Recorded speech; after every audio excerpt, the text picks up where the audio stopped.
Episode 191।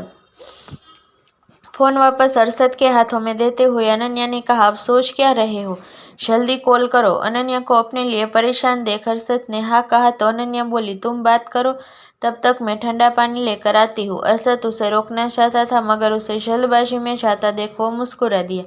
कुछ ही देर में अनन्या पानी लेकर वापस आई और कमरे में मौजूद डॉक्टर की टीम को देखकर उसने अविश्वास से खुद से कहा, ये लोग इतनी जल्दी आ गए।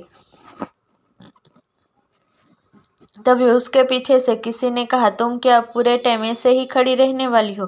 अचानक से आई इस आवाज से अनन्या हड़बड़ा गई और उसके हाथ में पकड़ा पानी से भरा बर्तन छूटकर नीचे गिर गया। सभी ने एक साथ अनन्या की तरफ देखा और अनन्या ने अपने पीछे खड़े इंसान को, यह कोई और नहीं डेनियल था, जिसे इस वक्त देखने की उम्मीद अनन्या ने दूर दूर तक नहीं की थी। आप कौन है? डॉक्टर की टीम में से एक इंसान ने पूछा मगर अनन्या उसके सवाल का जवाब देने से हिचकिचा रही थी। वह बूढ़ा सा दिखने वाला आदमी दिखने में बहुत सख्त था, उसे सिर्फ एक डॉक्टर कहना सही नहीं होगा।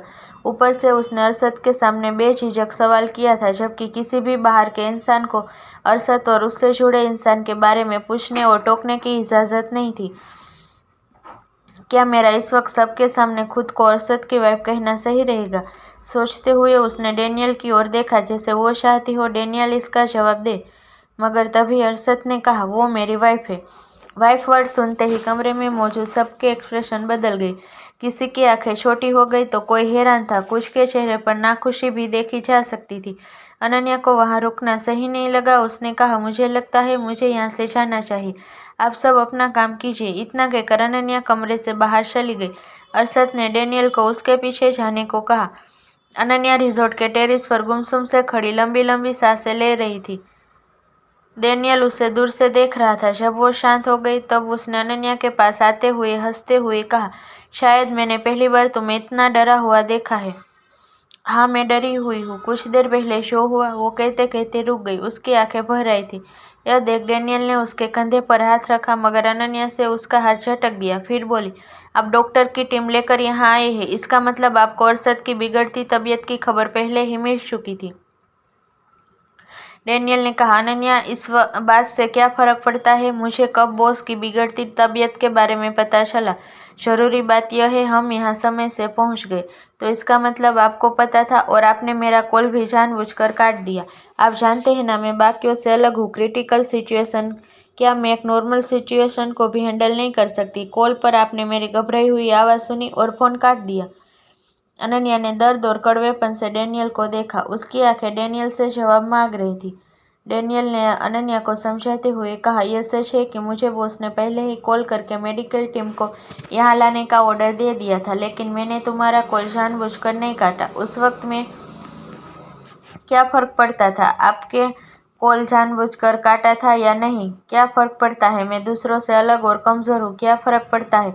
अरशद को बेहोश देख कितना मैं डर गई थी। क्या फ़र्क पड़ता है? मेरे कॉन्टैक्ट लिस्ट में सिर्फ 3 नाम थे जिन्हें मैं कॉन्टैक्ट कर सकती थी। अगर मैं इंडिपेंडेंट होती तो आज की सिचुएशन में डरने की बजाय सिचुएशन को सही ढंग से हैंडल करती, लेकिन अब यह सब सोचने का भी कोई मतलब नहीं है। इस वक्त सबसे ज़रूरी अरशद की हेल्थ है। मुझे लगता है मुझे उसके पास जाना चाहिए। इतना कहकर अनन्या वहाँ से चली गई और डेनियल उसे देखता रहा।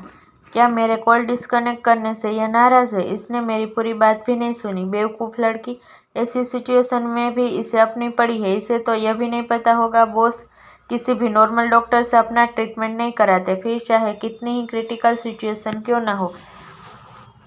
अनन्या कमरे में एक कोने में खड़ी हो गई और तब तक नहीं हिली जब तक डॉक्टर की टीम वहां से चली नहीं गई। डॉक्टर के जाते ही उसने अरशद के पास आकर पूछा, क्या अब तुम्हें अच्छा महसूस हो रहा है? इस पर अरशद ने सोचते हुए पूछा, अच्छा से तुम्हारा क्या मतलब है? मुझे कैसा महसूस होना चाहिए? अनन्या समझ गई अरशद फिर मजाक करने की कोशिश कर रहा है। उसने कहा, अगर तुम मुझे अच्छा फील कराना चाहते हो तो मैं तुम्हें बता दूं, मैं तुमसे नाराज़ हूँ, लेकिन हम इस बारे में मुंबई चलकर बात करेंगे। इस वक्त मुझे तुम्हारा ध्यान रखना है ताकि तुम जल्दी ठीक हो जाओ। मैं यहाँ ज़्यादा दिन नहीं रुकना चाहती, मैं वापस जाना चाहती हूँ।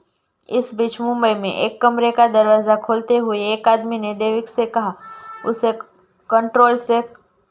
उसे कंट्रोल में करना मुश्किल था। सिर्फ उसके हाथ पैर बांधने में हमारे 6 आदमी घायल हो गए हैं। देविक ने उस आदमी की बात ध्यान से सुनी। कमरे के अंदर जाने से पहले उसने अपने खड़े आदमी से कहा, उन 4 आदमियों का क्या हुआ? उन चारों की कंडीशन मरने की कगार पर है। हमने उसे हॉस्पिटल एडमिट करवा दिया है।